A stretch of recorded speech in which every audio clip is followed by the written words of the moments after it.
What happened in Elevation Nation? Hello, Sam. How we doing? You looking tan today. Thank you, Parker. I appreciate it. What a compliment. How are you, man? You're just living it up. How's life? Things are good. Down in Ocean City, New Jersey. Where'd you get your tan from? DC? Like Here in the district, swamp baby. of DC? Nice and warm. Yeah. Been reading, educating myself up on the pool, going on runs, calling people while I run. So I've been outside trying to get some fresh air. It's funny now that you're a runner. Where did that I'm not come a runner. from? I'm not a runner. Of course you are. You run. You're a runner. I have the ability to run. I am not a Every runner. human has the ability to run, Sam, but you're Okay. consistently going out of your apartment with shoes on to go for a run, which makes you a runner. That's so nice of you. I hate it, but it's good for me, and it's good to get out and see people in the city. And I live in a beautiful, beautiful area, so it's nice to jog by the monuments. Well, Very you hate slow. everything that's good for you. I mean, let's call it running, posting on TikTok. These Also, are good those things are not, for you. Those are not good for me. That second These one are is good not things good for me, you. my man. I like things that are actually good for me. Running is one of them. Fair enough. All right. Well, today is a hot topic, and I think one thing that Sam and I have always leaned on when it came to the podcast was vulnerability and realness and authenticity. And today we're going to get real, and we're going to talk about how it is. And that is around an article that we came across that hit home for us, and I'm sure hits home for other people in the world. So this is Elevation Nation. We're just going to get into it and have a real conversation about it. But the title and this article was about office paranoia and when the job pressure begins to turn into fear. It was a Business Insider article that I came across, and it's all about how office paranoia and white-collar jobs and white-collar workers are seeing layoffs, especially this summer, and how it's trickling into everyday fears as an employee. So Sam and I work in corporate America. We've been in corporate America since we graduated college. We have plenty of friends and family and people like yourself, Elevation Nation, who are also part of corporate America. So we want to get real. We want to talk about it. So Sam, let's start it off. What's top of mind for you? I think it's a very real fear, and one that even I have. Right? I think Parker and I are both doing pretty well and have made decent names for ourselves, both in our corporate jobs and outside, especially as they've combined into the two, and we're very grateful for that. And we've been continuing to perform pretty well and got promoted through the ranks, and so that's all great and well and good. But I would be lying if I said I am very confused on what the future of a concept and phrase that I think is vastly overused, but literally verbatim, the future of how work will be is very ambiguous to me right now. I think many jobs we thought would be there will not. Many corporate ladders will fall, and people are going to rethink how they make money. And it now more than ever is abundantly clear to me, and Parker, I think you've had this theory for a while, that the gig economy, people having multiple income streams, people doing different things to make up who they are and their income sources is going to be the norm. For a long time, it was work your way in a corporation up a corporate ladder, and that will pay for everything that you need, and you will be fine. Then it was, this job's actually not paying enough. Maybe I need to get a second job or a side job or a gig economy job or invest, start a new business, have my own business. So of course I have fear, but deep, deep down, I'm hoping and optimistic that this plays exactly into the life that Parker, I think you and I have pictured, or at least I have, I don't mean to speak for you, of how I want to live my life in my 30s, 40s, and 50s, which is have multiple revenue streams, have multiple things that I work on, have multiple businesses, consulting, speaking, podcast, you name it.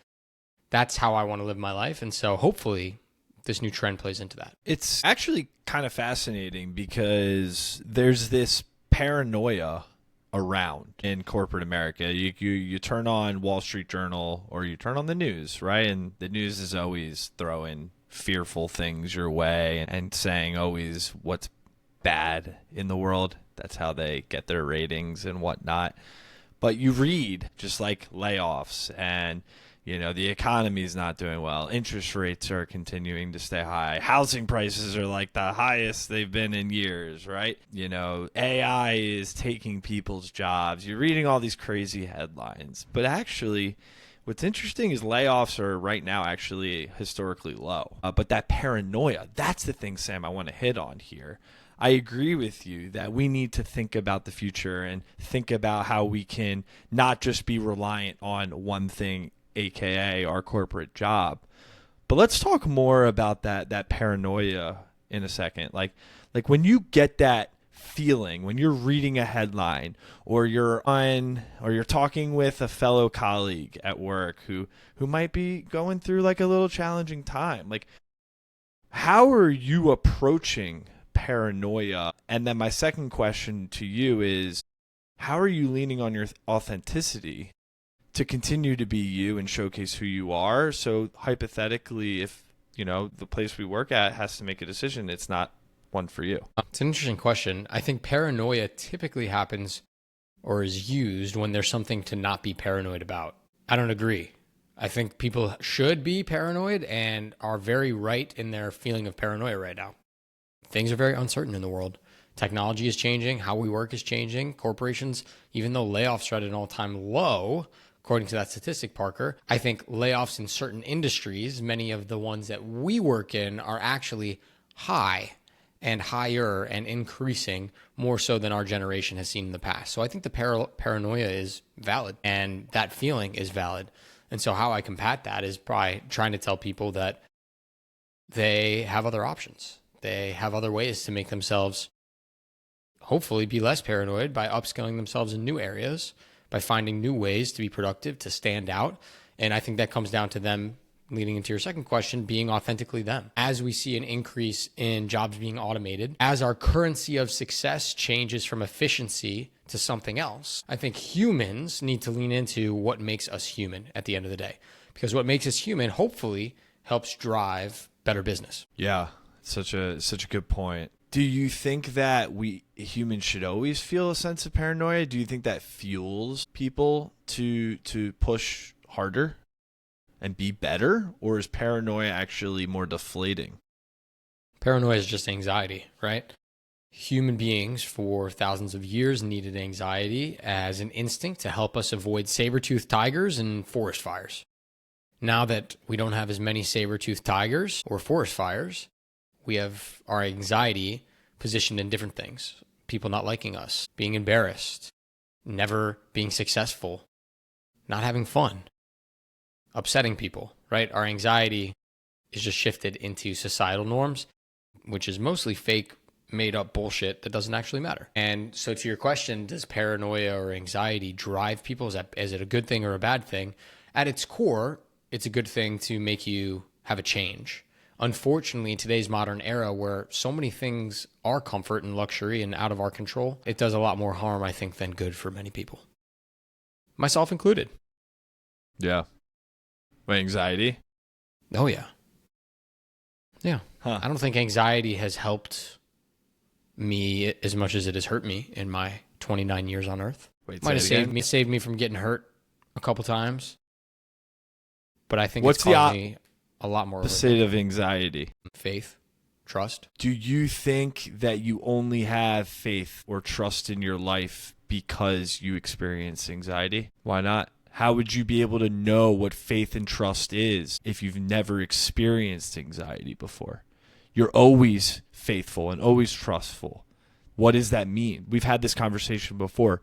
I believe, and I listened to this on a podcast, that anxiety is a blessing in your life in a sense because it allows you to know what faith and trust feels like when you do get that sense of faith and trust, because it is the opposite. It's the same with pain and happiness, right? We as humans experience pain. Unfortunately, it's what happens just through life. But I don't think you understand what happiness is without feeling pain. I think that one makes more sense than faith versus anxiety. Okay. Well, it's a interesting thought. It's a deep thought, introspective thought. But I have faith, Sam, that our authentic self, and when we bring that to life every single day, bring that particularly to work in confines of this conversation, that it can help us get through the ambiguousness. Is that a word? Ambiguousness? Maybe. Make up whatever word you want, No? man. This is your I don't know if the ambiguity, that's the word.